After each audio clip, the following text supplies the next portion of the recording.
سجدوا فليكونوا من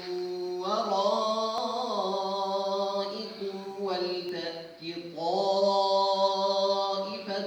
أخرى لم يصلوا فليصلوا معك ولتأت طائفة أخرى لم يصلوا فليصلوا معك وليأخذوا حذرهم وأسلحتهم ود الذين كفروا لو تغفلون عن أسلحتكم وأمتعتكم فيميلون عليكم ميلة واحدة ولا جناح عليكم إن كان بكم أذى من مطر أو كنتم مرضى أن تضعوا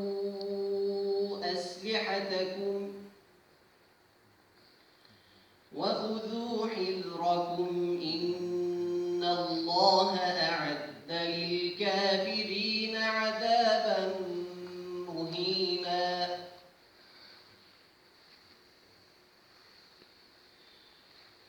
فإذا قضيتم الصلاة فاذكروا الله قياما وقعودا وعلى جنوبكم فإذا اطمأننتم فأقيموا الصلاة إن الصلاة كانت على المؤمنين كتابا موقوتا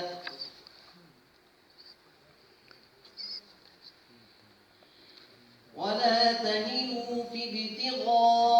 ابتغاء القوم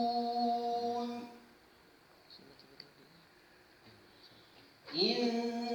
تكونوا تألمون فإنهم يألمون كما تألمون وترجون من الله ما لا يرجون وكان الله عليما حكيما. حسبك. إذ تستغيثون